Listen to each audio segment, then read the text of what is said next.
Looking back on World War I and everything that came after, who would you say is the real winner of that war?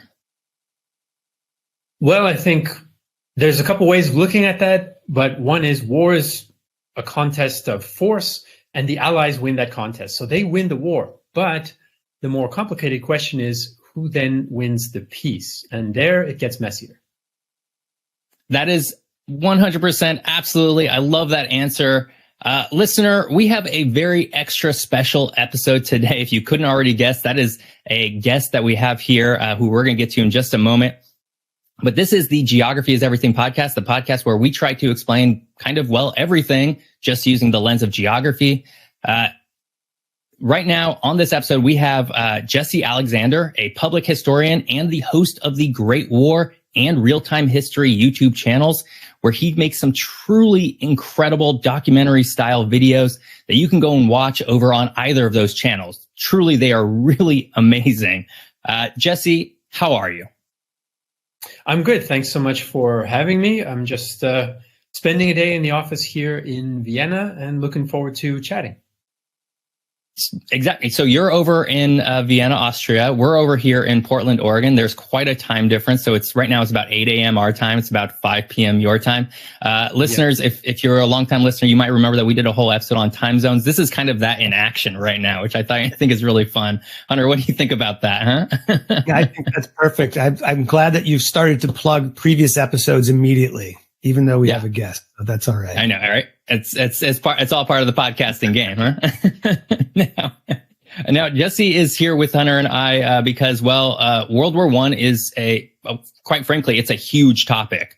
There's so much nuance that goes into this one sort of global event that it kind of felt that if we were ever going to have a guest, that this could and should be sort of the one. And so this is our very first guest. Jesse, congratulations on being our very first guest. We're happy to have you here. Today's episode will be part interview and part discussion, listener, all of which builds off of Tuesday's episode where Hunter and I just sort of go through the geography of World War I. And in that episode, we sort of talk about sort of the who's and sort of the what's of what was sort of happening globally. Jesse is here to provide all of that additional context of, why all of this matters and all of the actual history and everything that sort of gets piled on top that, frankly, I don't have the expertise for. I don't know about you, Hunter. No, not at all. This is a great moment in our podcast history, I think. Exactly. So if you haven't listened to that one yet on Tuesday, go back, check it out. Otherwise, let's go ahead and dive into our conversation today with Jesse. First question right off the bat, Jesse, I have read that the Franco-Prussian War of 1870 was perhaps the first look at what would become World War I, and then, of course, World War II after that.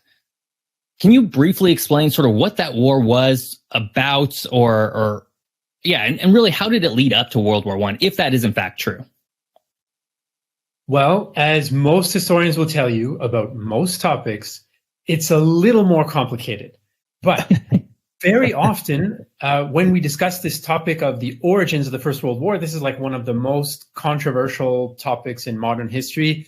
Very often, the books or the articles or the discussions start in 1870. And there's a reason for that. As you pointed out, it's the Franco-Prussian War, right? It makes a difference. The Franco-Prussian War is a war in 1870 and 1871 between France and a German alliance that's led by Prussia. So not only Prussia, but Prussia plus the other independent countries that speak German, like Bavaria or Baden-Württemberg or others. They're in this alliance. Prussia's the leader, and war breaks out in July 1870. Most observers expect that France is going to win. France is a great power, has a big army, it has an overseas empire, and Prussia is a lot smaller, is a bit of an unknown quantity militarily at this point in 1870. But Prussia and its alliance win, and they win fairly convincingly. It's not as quick as most of us think. It takes about 6 months to grind the French down and so forth after the initial victories, but Prussia and the other German states win. They have better organized army. They have better army staff and planning. They have better logistics. Their artillery is better. And at first, at least, especially, their army is bigger because France has a professional army. It's a little bit smaller. And Prussia mostly has an army of reservists. And all these factors that I just mentioned, planning, staff, logistics, artillery, reservists, are factors in the First World War as well. So that's one of the points where we look back, if we're looking at the First World War, and we look to 1870, and we say, well, militarily, you can start to see some of the aspects of warfare that define World War I happening in the Franco-Prussian War as well. But I think politically, that's, where the rubber meets the road, where the relationship between this war and the First World War is, because Otto von Bismarck, right, the leader of Prussia, he takes this opportunity, victory over France, to create a single German state, the Germany that we kind of all have known since then, more or less, as one country. And he also annexes previously French territory of Alsace and part of Lorraine, which had been a part of the French kingdom and various French states since the 17th century. And he demands a bunch of reparations, a bunch of money from France to make up for the German costs of the war. Now, this sets part of the political stage for the eventual clash in the First World War, because you now have a sort of permanent negative relationship between France and the new Germany, because Germany took territory from them. And it creates a new factor and a problematic factor in the whole balance of power in Europe and also globally, because there's a new great power state that didn't exist before, Germany. Much, much more powerful than Prussia used to be on its own, with the most economic potential and the most military potential of any state in Europe. And that completely redoes the potential balance of power in Europe. And we see the consequences of that in 1914. This is, I think, what everything you sort of described, Jesse, is, I think, geographically fascinating. And I think it's something that perhaps a lot of listeners, maybe inside the U.S., even though people are definitely love geography and history over here, maybe they don't quite realize that how messy Europe was only about 100 and sort of, 40 years ago, where there wasn't, the established states of Germany, or even really the established state of France that we know today, right? It was the French Empire, and it was sort of more expansive, and it was trying to do different things. And same with, you could say the same almost with Italy and even, the United Kingdom to a degree, right? That everything was just a lot messier. And Prussia and Germany, I think, is a fantastic example of sort of that. It was a lot of little states that sort of coalesced into a single unified power at one point, and that left that brought out a new competitor on the global realm that maybe perhaps a lot of other players that were actively playing the game at that point, Russia, for example, France, the UK, didn't really expect.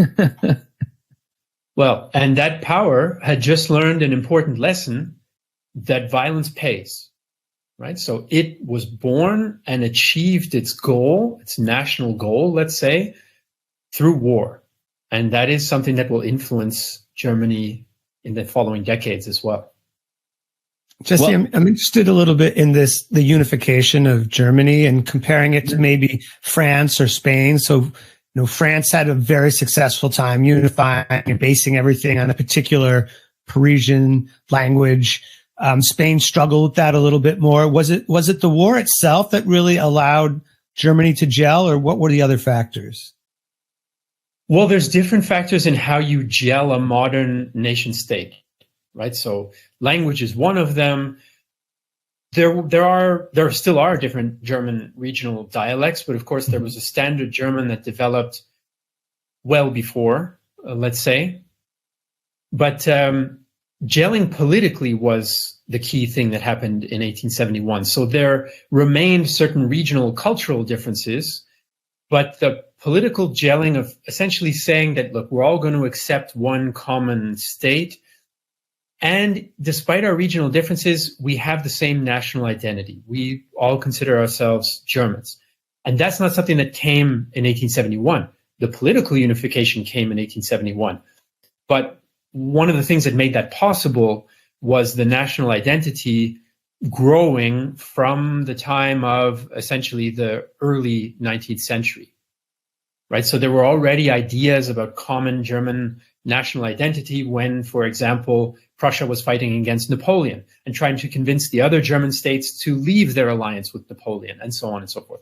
There were nationalistic societies that were created. They tried to unite Germany democratically by a revolution in 1848, which then failed, and so forth. So the political unification is the big step, but it comes on a foundation that had been growing for some time in terms of the identity. Great, thank you. So let's go ahead and jump, Jesse, over to actually World War I, and really what we're going to talk about is the start of it, right? So it has a very famous start. I would say more famous than perhaps most other global conflicts. The assassination of Archduke Franz Ferdinand is often considered to be the match that sort of set off the explosion that is World War I. But obviously, a lot actually came before this moment. So what was some of the other context that was happening? Obviously, that's sort of the thing that most gets attributed to it, but it can't just be the only thing, right? No, and I mean, when the assassination happened on the 28th of June, the war begins on the 28th of July. And then the Great Power War starts at the beginning of August, a couple of days after that. So you have this gap. I mean, why, right? If the assassination is such a huge explosion, why doesn't the war break out the next day? It's because it didn't immediately lead to the war. The European powers didn't say, oh, there's an assassination, we're all going to go to war immediately. Nobody expected that the war would break out because of this assassination immediately. It takes decisions. And this is, of course, the cause of a lot of debate. Who makes what decisions when, and to what extent do those influence the war? But there are kind of two types of causes that we talk about, longer term ones and shorter term ones. And the assassination sets off a kind of string of events in a crisis that are the shorter term causes, if you will. The longer ones, though, I'll say a word about them first. You have a situation in Europe where you have, for decades leading up to the war, imperial and great power competition. Something actually you hear about in the news again these days for the first time in a long time. Yeah, exactly. We could say that several times during the rest of this podcast, but I'll leave the listeners to kind of make some of their own connections. Anyway, you have these great powers. They are concerned with prestige. They're concerned with building up their militaries in case of war, which is not a dirty word at the time. It's considered a normal and honorable thing to do. And they're concerned with expanding their power, empires, right? Some of them globally. Then in the sort of decade, I guess you could say, decade plus leading up to the war, you have a series of crises where people think, oh, maybe a war will break out now. We don't remember those now, but they were there. There was a crisis in Africa between Britain and France. There were a couple of crises in Morocco between France and Germany and the other powers. And there were several crises in the Balkans. And the Balkans is where Archduke Franz Ferdinand was assassinated in Sarajevo. But that was not the first thing to start going sideways in the Balkans, right? So traditionally, you have the Ottoman Empire that dominated the Balkan region for a long time, centered on today's modern Turkish territory. And it becomes weaker over the course of the 18th and 19th centuries. And this creates a power vacuum. So all these big empires that want prestige, they're jockeying for influence in the Balkans because the old power structure is kind of eroding. So Russia and Austria-Hungary are the ones who are kind of arguing over who's going to have the most prestige and the most influence in the Balkans. There are several wars that occur there as well. A couple of wars of the smaller Balkan states, either they win their independence or they expand their territory after winning independence a bit earlier against the Ottomans in 1912 and 1913. Now, this destabilizes the region, of course, right? Because, for example, you have these new ideas of local nationalisms, be they Bulgarian or Serbian or whatever. And you also have the idea of South Slav nationalism, that all the Slavic peoples of the Western Balkans should be in one state, Serbs, Croats, and so on, Bosniaks, and so on. They're not in one state, right? Mm-hmm. Most Croats live in the Hungarian part of Austria-Hungary. A lot of Serbs live there as well. And most Bosniaks live in the Austro-Hungarian Empire as well. But of course, there's an independent Serbia. And so when the assassination happens, there is a connection between the assassin. He's a South Slav nationalist. There's a connection between him and some Serbian Secret Service operatives and so on. So Austria-Hungary takes that opportunity to settle the score and say, now we're going to solve this Balkan problem. We have, something's been done to us. We have the sort of moral upper hand. We've been vexed by this Balkan problem, and now we're going to solve it. They want a local war. They don't want to start World War I. Nobody in Vienna is thinking about that. But one of the other factors is that Europe has developed into a system of alliances. And part of that goes back to this Franco-Prussian War problem, right? France is desperate for allies to avoid being defeated by Germany, which is now much, much more powerful than them. So you have these blocks, basically France, Russia, and Britain, even though it's not officially obligated to go to war with them. And then on the other camp, you have Germany, Austria-Hungary, and at first Italy. That will switch once the war begins, and Italy doesn't join the Central Powers, and the Ottomans do. But this makes any crisis more dangerous, because trying to start a local war is a lot harder without it, snowballing into a great power war. That's what happens during the July crisis. Once that the assassination sets off, right? Russia wants to support Serbia, its kind of friend in the Balkans, let's say. So it mobilizes part of its army. This freaks out Germany, who then declares war. But Germany knows France is going to join Russia, so they also then declare war on France, and this whole domino effect begins, right? So you have these long-term causes that sort of set the stage. Then you have this spark, and it creates a crisis, but that crisis becomes a war because Austria-Hungary decides on it. And Germany decides to back them up and say, yeah, if you want to start a regional war, go ahead. And then things get out of control. That's the short version anyway. I mean, it's such an incredibly elaborate system that was in place that it's kind of, it's easy to try and bring parallels from today back then, but I don't even think that what's happening, like the alliances that are in place today, would even come close to sort of the domino effect that occurred back then in the same way. I mean, you just sort of outlined the idea that, the very mobilization caused Germany to then immediately declare war on basically two of the other powers, which then obviously would snowball to something even bigger. And it's just kind of incredible to think about this all spawning out of a relatively small area tucked away into Southern Europe, right? But I guess that's World War I, right? That's sort of the story behind it. So speaking of all of these powers that you just sort of ran through, Jesse, at the beginning of World War I, this is sort of 1914, there was the Central Powers, as you already alluded to, the German Empire, the Ottoman Empire, and Austria-Hungary, and then also Bulgaria, which I don't know if we talked about, versus what was called the Triple Entente, which was the French Third Republic, Russian Empire, and the United Kingdom of Great Britain and Ireland. At this point, sort of at the beginning of this war, who had the perceived upper hand in this military conflict? Obviously, the Allies, which would include ultimately more countries, would eventually win. But was that always determined to be the case? Spoiler alert!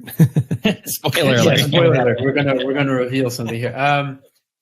In case you didn't know, for the Allies winning yet. Right. One small detail. You're right that Bulgaria does join the Central Powers, but they join in 1915, not Gotcha. right away in 1914. Just like Italy joins the Allies then in 1915. But in 1914, when the war starts, nobody knows who's going to win, right? Each power thinks that they have a plan that will allow them to succeed. There were some different ideas about what might happen if there were a great power war. And there were all sorts of interesting predictions. Very few of them predicted that it would turn into sort of trench stalemate, at least on the Western Front. One did, which is now a famous text. I think it was a Polish-Russian writer who predicted that things would break down into a long stalemate. But very often, for example, people predicted, well, for economic reasons, the war's going to be quick. Or for technological reasons, these new artillery guns, these new machine guns, they're so destructive, no one will be able to fight for very long. So the war will be fast, right? So there's all this uncertainty. At the very start, though, I think it's fair to say that the Central Powers have the military advantage in the opening phase of the war for a couple of different reasons. One is they're on the attack. So you can initiate, right? You can try to impose your will on the other side if you're the attacking side. But mostly they have the advantage because of German military power. Germany is the single strongest military power. Their army is more powerful than any other single army in Europe. And part of that power is based on the heavy artillery that they have, right? The other powers underestimate how central heavy artillery will be to the conduct of modern war. Germany doesn't. They get that right, and that gives them a huge advantage. And of course, on the other side, one of the main allies, the United Kingdom, doesn't really have a big army. They have a big navy, but their army is quite small. It's only a couple 100,000 men. It's meant to sort of keep their empire in check. But now they have a situation where they need to scale up, and they're not there yet. So you essentially have France and Russia mostly on their own with a small British contribution in 1914. And that's a problem. Of course, the Central Powers do have a weaker member as well, which is Austria-Hungary. They fail in Serbia and on the Eastern Front in 1914. But the Germans also eventually fail in the West. So that initial advantage doesn't last long for the Central Powers in terms of potentially winning the war. They still have a lot of advantages for the on-the-ground fighting, right?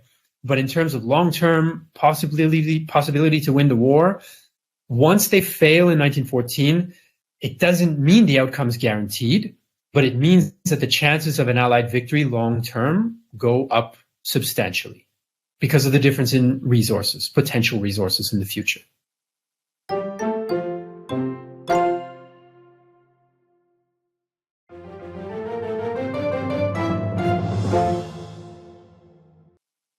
You are already hitting on sort of the next question I have here. So let's just kind of roll right into it, because you're alluding to what I think, if somebody were to look at a map of World War I today, sort of at the beginning, right? What they're going to see is they're going to see the Allies, which is France, Russia, and the UK. And then they're going to see Germany, Austria, and the Ottoman Empire. And the perception is that already immediately the Central Powers are surrounded, right? They are pincered in between Russia and France and the UK, respectively. And that's going to provide a certain geographic advantage, because now all of a sudden, as you already alluded to, Germany and Austria-Hungary are going to have to fight two different fronts at the same time, right? The Western and the Eastern Front. I guess the question here is, in terms of this geographic perceived advantage that the Allies had, did anyone within the Central Powers kind of think that this was going to be an issue for them? Did anybody was like, whoa, and Germany, whoa, let's Russia and France at the same time? Are you kidding? Like, can we just do the one? they wouldn't have worded it that way at the time, but yes. They wouldn't have used my vernacular. There would have been some umlauts in there somewhere, probably. Yeah. But yes, many a German and Austro-Hungarian staff officer lost sleep in the years leading up to the war, trying to think of how they could get themselves out of this jam if it ever came to a two-front war. The important thing to keep in mind here is they didn't want that. So that's not what they initially signed up for in the July crisis when Austria-Hungary says, okay, we're going to go to war against Serbia, and Germany says, we'll support you if Russia gets involved. They make assumptions that that's not going to happen, that worst case scenario is not going to happen, that either France won't get involved, potentially, but especially that Britain won't get involved. And so they're not as crazy as they may seem, right? They're aware of that danger. The Austro-Hungarians have a war plan for different scenarios. So what if there's war only with Serbia, but then what if there's war with Serbia and Russia? They screw up that plan. Don't get me wrong. They send divisions all over the place and then call them back and send them somewhere else, which contributes to their failure in 1914 to achieve what they want to achieve. But they are thinking about this. They even thought about what if Italy abandons our alliance and joins the Allies, which of course they eventually do. And they concluded that they could not resist on all three fronts, which turned out to be false because they did in the end when that happened. The German planners, this is their big nightmare, right? France and Russia at the same time. So that is the basis of their potential war plan, often called the Schlieffen Plan, but maybe more accurate to call it the Schlieffen-Moltke Plan. Their plan is we're going to do it so fast that a two-front war won't last very long. We're going to knock France out because France is smaller geographically. We can achieve something decisive in the space of the French battlefields. We're going to knock them out in maybe 6 weeks. And then we're going to train everybody to the east and deal with the Russians because Russia is vast, right? We assume that it's going to take, we being the Germans in this case, if you let me cosplay here for a second, I don't have my pickle helmet, but we assume if we're the Germans that the Russians are going to be slow. Russia's vast. Russia's not as developed. They don't have as many railways. So it's going to take them a lot of time to organize their armies, bring them up to the border, start attacking. So the Germans figure, we're going to make use of this spatial difference, knock the French out with a decisive blow, and then go and take care of the Russians afterwards. Assuming, of course, that Britain won't come in, or even if they do, their small army won't be of consequence at the beginning. The bad thing from the German point of view is that France had invested a bajillion francs in the Russian railway system before the war, which helped the Russians mobilize a lot faster. And they start invading East Prussia while the first battles are happening in France, which freaks the Germans out, causes them to transfer some troops east earlier than planned, which they could have really used in France. Jesse, your skill at answering these questions is perfect because you are just leading us right into each question that's supposed to be coming after. Because you're already talking. So in answering that question, which was phenomenal, by the way, you're already sort of talking about sort of the landscapes of Europe. Now, listener, if you're not at all aware of Europe, it's a physically geographically complex continent, right? There's mountains, there's plains, there's rivers, there's forests. There's a lot going on. Obviously, you have the wide expanse of Russia that you already alluded to. You have the Alps, everything that goes involved. So speaking of all of this landscape, how did the physical geography of Europe influence sort of the strategies and outcomes of some of the key battles inside inside World War I? And I think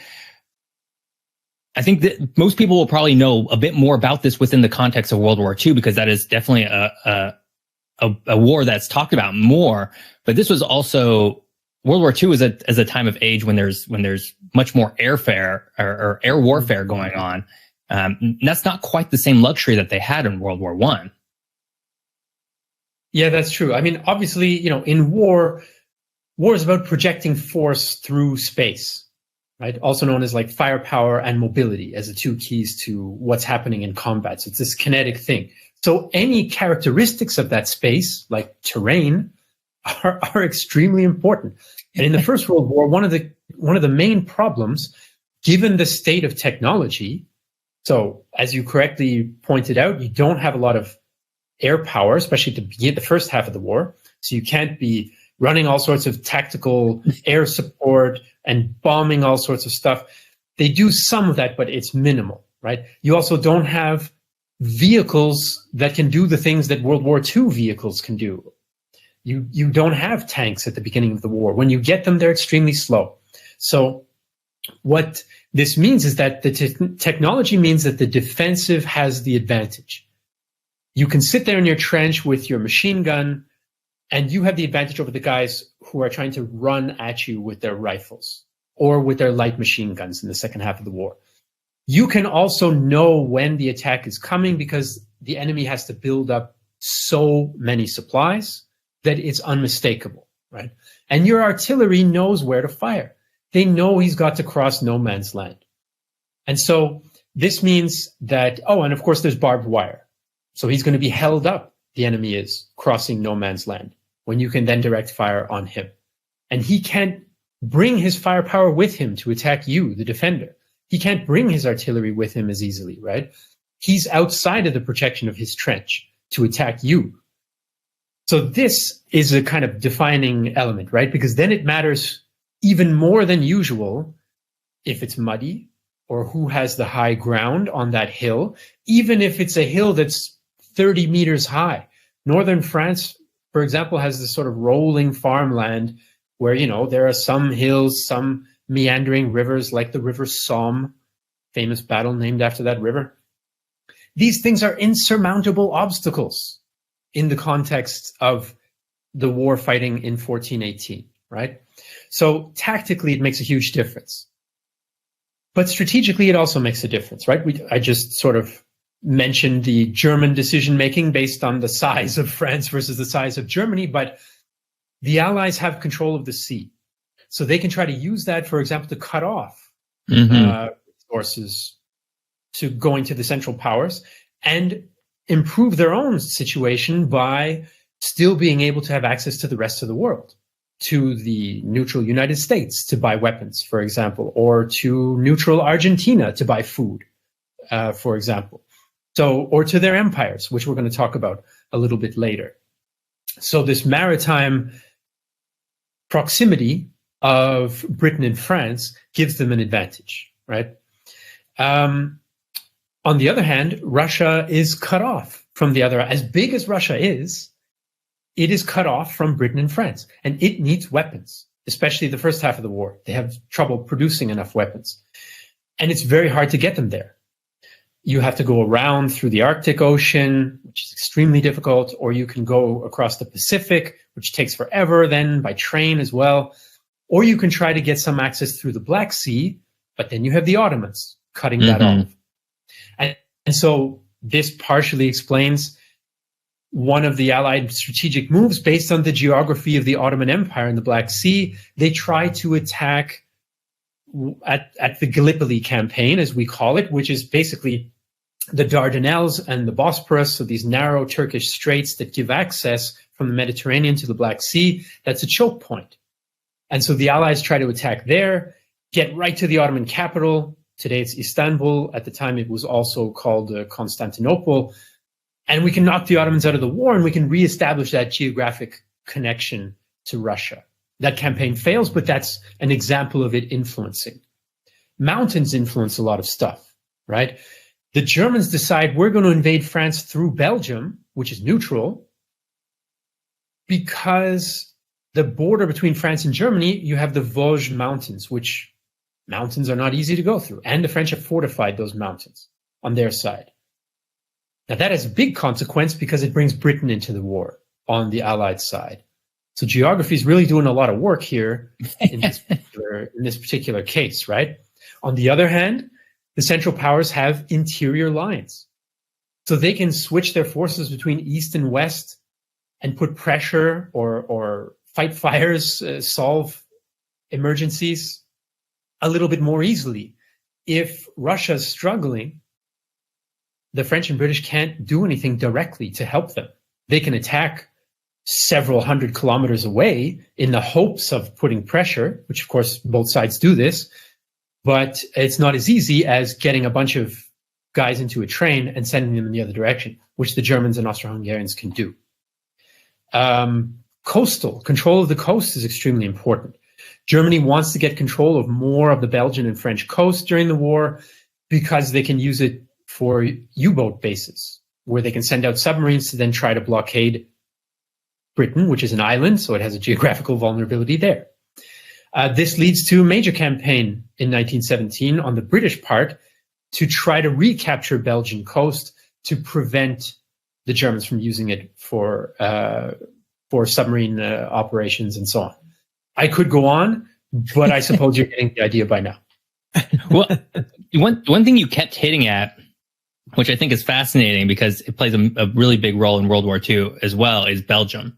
Right? They seem to find themselves in this, I would argue, unenviable position within both of these wars, where they are seen as the pathway towards establishing dominance over, well, kind of over almost all of Western Europe, it seems, right? Because that allows access into France, and then also allows you to establish sort of the beachhead for Germany in both situations.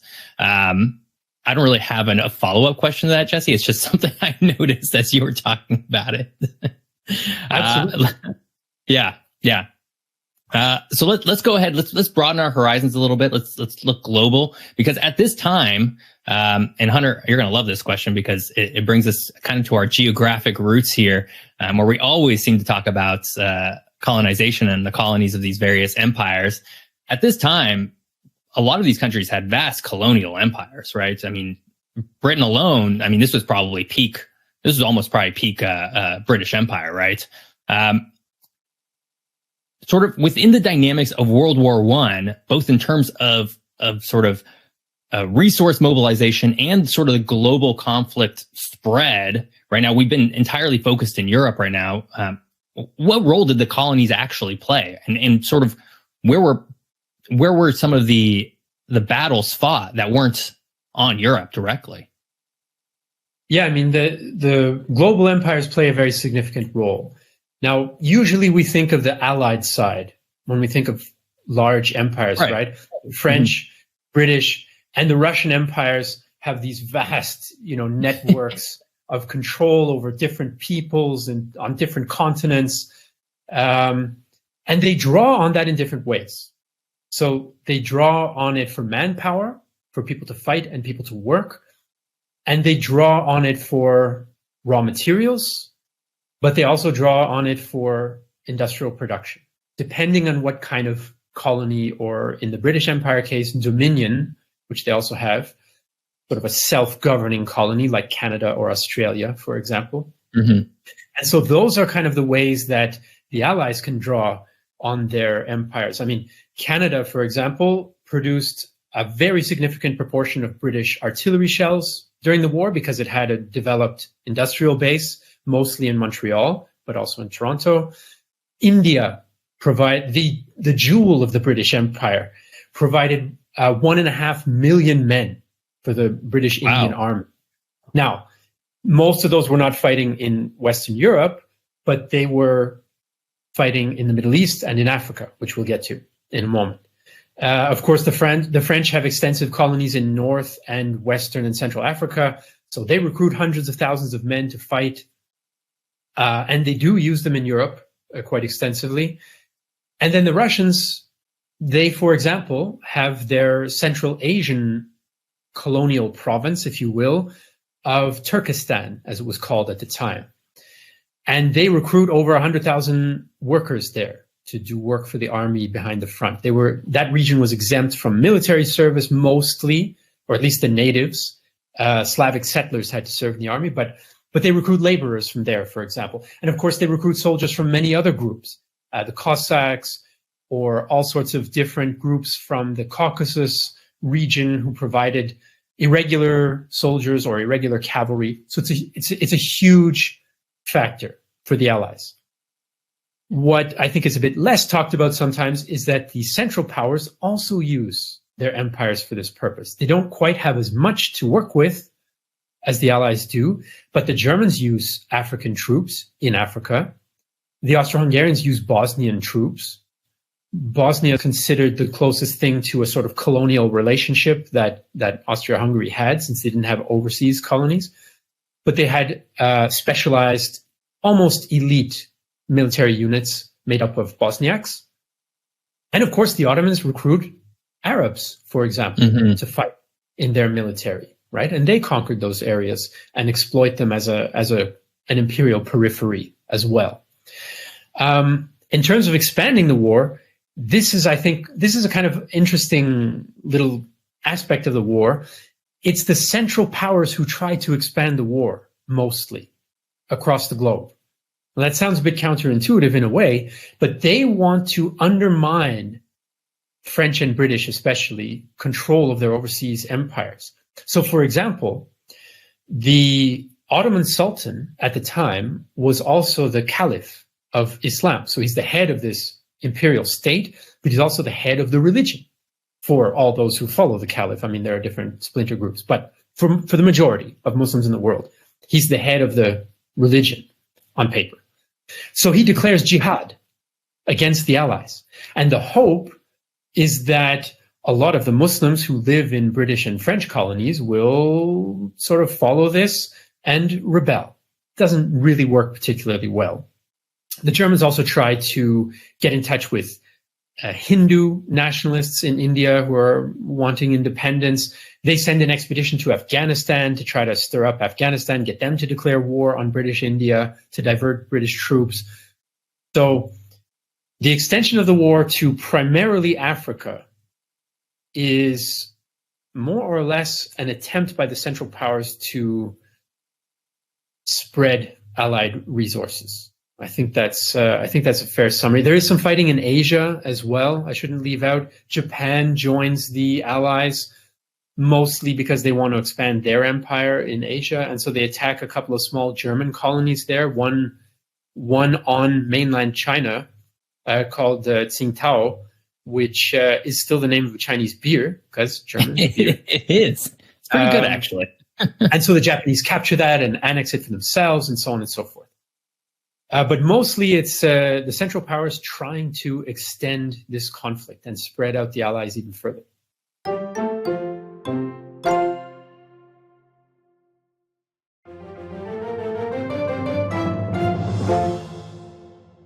It's sort of an off-the-cuff question here, because we've talked a lot about different colonial empires and countries in Europe in general. Where's Spain at this moment in time? What are they doing?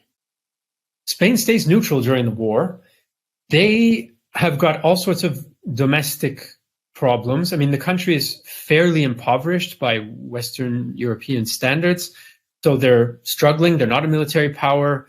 They've lost most of the last remnants of their formerly massive empire in the late 19th century to the US, right? The Spanish-American War in 1898, I believe, where they lost sort of the Philippines and Cuba and Puerto Rico. So they're in no position to really get involved. There's, as I say, they're generally a weak power suffering from instability and have just suffered 15 years before a crushing defeat to their prestige. So they're not really into it. They're taking a bye. Which makes sense. It makes sense, yes. So let's go ahead and start moving towards the end of this war. Obviously, at a certain point, the U.S. Gets involved. We're not really going to talk about that with you, Jesse. I think, to me, the U.S. is sort of they come in nearer to the end and sort of almost like just help sort of wrap things up. But let's get to the Treaty of Versailles. And sort of the other post-war treaties that sort of aim to address the sort of what happened in World War I. What were the shortcomings, in your opinion, or I guess the historical opinion of those treaties? Well, as you may be able to guess, there's not only one historical opinion about it. It's a very widely written about topic. What are the peace treaties like? Why did they come to be that way? Could they have been different? What was the consequence? How to interpret that? How much do you weigh the impact 20 years later in terms of trying to explain World War II, et cetera, et cetera? And I know we'll get to that in a moment. I'm very glad, though, that you pointed out that there's more than one treaty. I think we hear World War I treaty, and people who know a little bit about it think of Versailles. But there are actually 5 treaties between the Allies and the Central Powers, former Central Powers, right? There's Versailles with Germany, but they also have one with Austria, one with Hungary, because they split, of course, after the war, one with Bulgaria, and then they have 2, one with the Ottoman Empire before it disappears, and then one with the Republic of Turkey that kind of replaces, in a way, the Ottoman Empire, or part of it. So these 5 treaties together are basically trying to do the impossible. They're trying to create a new and stable European and international sort of global order, but especially European order. And at the same time, they're trying to satisfy the old school power politics desires of the victors, right? So you have these 2 almost incompatible, well, I mean, the first one of creating a stable and durable European and international order, one might argue that's just a utopia, no matter what the other factors.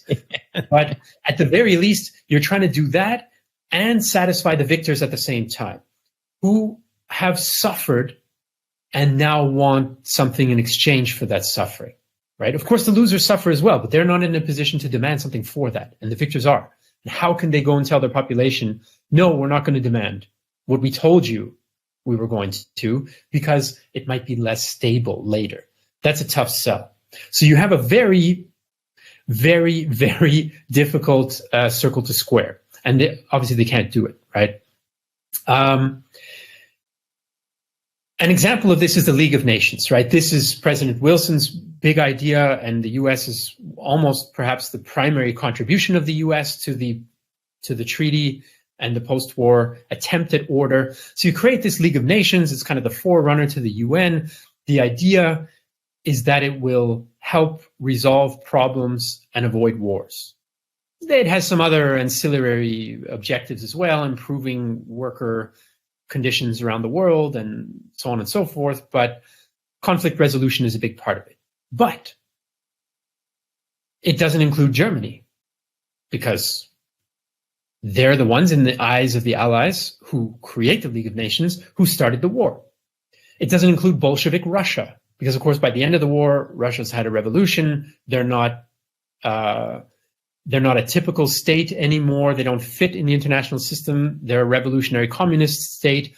So they're not included in the League of Nations. The US refuses to join the League of Nations after they're the ones who kind of brought up the idea and made it be put into the treaties. Well, then they change their minds and they don't join.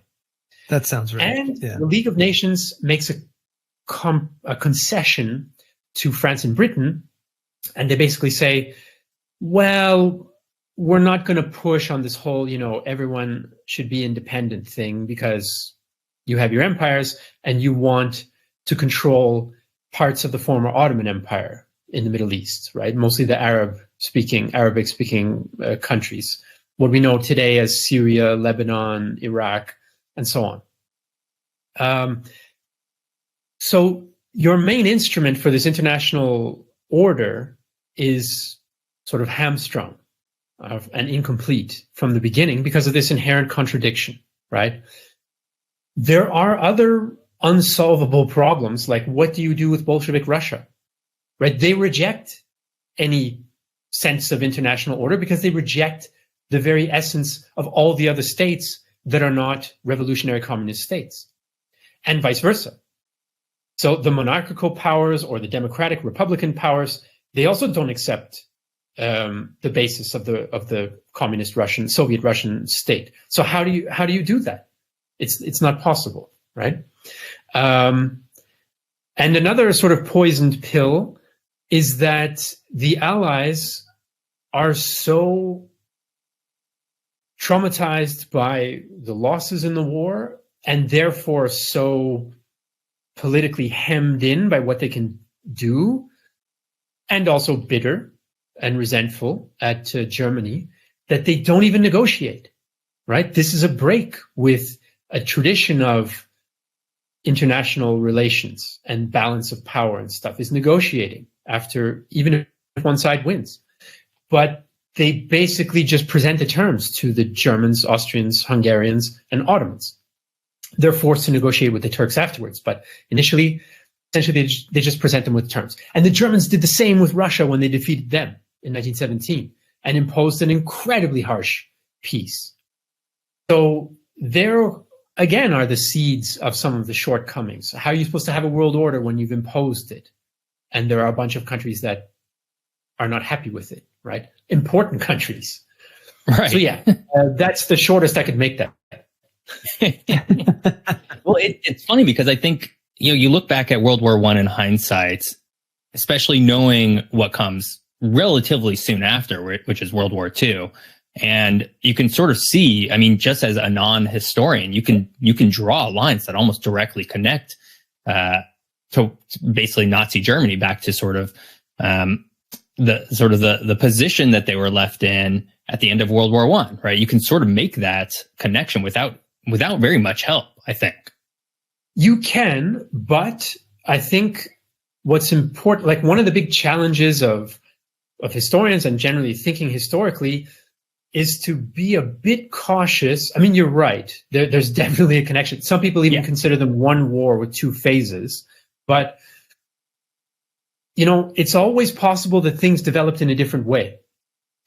And reminding ourselves of that is important to try and understand why things developed the way they did. So just to give you one very, one example, is that by the mid-1920s, some people were thinking, well, maybe things are looking up a little bit here. German economy is starting to recover a bit.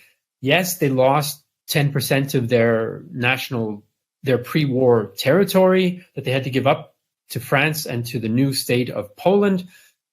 But at the same time, the economy is starting to get a bit better. Maybe there's hope. But then you have the Great Depression that starts. And this really puts wind in the sails of those who are trying to exploit the memory of Versailles. So if there's a reasonable argument that if certain conditions have been different, Germany might have kind of gotten over Versailles, at least to the point where they wouldn't have been looking to start another war.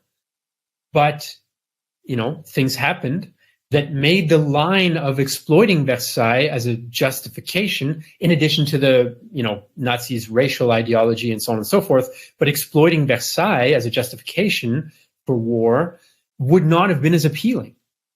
So, yeah, that's, I'll just add that bit of mud to the water there. So we're going to have to conclude this pretty soon here, Jesse, because we could go on and on and on, I think, about this war. In fact, we've kind of done this for almost an hour now. I do have one final question, which I think is kind of a fun one. And it takes us back to the war itself. So we're going to go back into the war a little bit. But I think broadly, if you know a lot about World War I, you're going to know about some of the really big key battles. Verdun, for example, I think is a very well-established battle in World War I. But what I want to know is what are some of the lesser known battles that actually played sort of a key role in sort of shifting the tide and maybe in just one arena or the other that ultimately led to sort of the conclusion as we found it today? Yeah, that's a great question. I'm glad you asked that question because, the war is more than the sum of its 4 or 5 biggest battles. There's a lot of other interesting and influential things that were going on. And a couple of the ones that I think about often is, especially in the English-speaking world, we think about the battles where the British fought a lot, right? But in 1914 and 15, the British Army's still very, very small. Almost all of the fighting, or the vast majority of the fighting on the Western Front, is done by the French. And they take the heaviest losses of any major power in those 2 years, and they're holding off the Germans mostly on their own in the West. And I think that we don't appreciate the gravity of that. They're the ones who stopped the Germans on the Marne, primarily. Mm-hmm. they're the ones who tie the Germans down in 1915 with massive offensives. Those don't go well. But the situation in Russia, which is bad for the Allies in 1915, would have been way worse if the French had not been pressuring the Germans. So I think the French role in the first 2 years is underappreciated. Another one is, another couple of them actually, are in the Balkans. So we don't talk about it that much, but on the Salonika front, so it's in Greece, there's a campaign there. The Allies land troops, French and British and Serbian, and they fight the Bulgarians and the Germans, primarily. The Ottomans had a few people there too. It's kind of a sideshow in a way until it breaks down. And in September 1918, the Allies break through. They break the Bulgarians. And this is one of the big dominoes that convinces the German army high command that they're done. Like, we've lost militarily.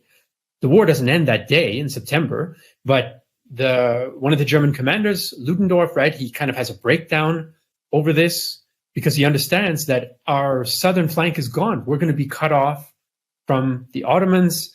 The Allies are going to be able to invade Austria-Hungary if this continues, and we can't do much about it. So I think that Balkan breakthrough in September 1918 is also quite important. And the last one, I would say, is a bit of a what if that I often wonder about. When the Central Powers defeated Russia, Russia has the revolution, right? And then they can't / then don't want to fight on. So they sign this peace treaty where they give up a third of the European part of the Russian Empire. And the Germans and Austrians set up an independent, that's not quite the right way to phrase it, a semi-independent Ukraine. So Ukraine that's kind of under the control, under the influence of the Central Powers. It doesn't last that long. But they call this peace agreement with Ukraine the bread peace, because the idea was the Germans and Austrians said, you can have a state, Ukraine, you can be a state. We're going to have troops there and so on. You're going to have to kind of, cooperate with us. But the main thing is you're going to give us food because they're short of food. And that didn't work, right? Essentially, the Central Powers collapsed before that agreement can really have an impact. And Ukraine was totally devastated, and so it didn't have much grain to give. But it's very interesting to think about what could have happened. Not that I'd be cheering for a Central Powers victory, but if that had sort of developed a little bit differently. And I think you find that in almost any. The reason why I wanted to ask you this question is because I've not covered a lot of sort of wars within sort of our geographic specialty. Although, if there's one thing you've convinced me of in this episode, Jesse, is that we probably need to do one on the Franco-Prussian War and then one on World War II. And maybe we'll have you on for both of those as well. Sure. But the reason why I wanted to ask that question was because in any war, there's always those big battles, right? But there's also these battles that I think happen where, had there been a different outcome, that everything could have changed, right? There's always those possibilities. There's those things, as you alluded to, as being English speakers, we probably hear mostly, from the U.S. side, we hear a lot about sort of the U.S. involvement in both World War II and World War I, respectively. English speakers probably hearing a lot about generally the Anglosphere involvement, but obviously there's a lot more that goes on, and we don't quite hear as much about that as maybe we should. And I think that's always very important context to have. Whew. So this has been a very great conversation, Jesse. Please tell our listeners where they can find you online or wherever you want. It has been a great conversation. So thanks again for the invitation. If anybody wants to find me online or is now interested in war history or World War I, you can go to YouTube and look for the Great War channel or the Real Time History channel. I'm involved with both of those. Or you can follow me on Twitter or X if you search me there as well. Great. Yeah. Listener, you're probably coming away from this with probably more questions that we weren't able to get to. As it turns out, World War I and everything else we talked about was it's a very deep, very, very incredibly deep topic. And there's just we just can't cover everything in this one single podcast, or even in the podcast that you listened to a few days ago. If you listen to that one, So please go over to luckily there's a YouTube channel that addresses all this stuff in great detail. So listener, you'd be doing yourself a great favor if you check out those channels that were just mentioned, because the kind of fantastically well explained responses that we got today are par for the course on those YouTube channels. So you definitely check those out. Absolutely. Well, this has been a delight. This is the Geography is Everything podcast. My name is Jeff. I'm here with my co-host Hunter. Jesse, thanks again for joining us today. Next week, come back. You're going to listen to an episode all about, it's going to be a very different topic. But it's going to be all about your summer vacation. So, Jesse, you might be on the verge of experiencing a bit of that wave that's crushing towards Europe now, as people around the world sort of get out for summers, particularly here in the United States and Canada. A lot of people head over to Europe. So we're going to talk all about that, where people are going, what are the biggest hotspots. It should be a really fun and engaging conversation. So come back next week and listen to us gab all about that. And I guess until then, we will see you next time.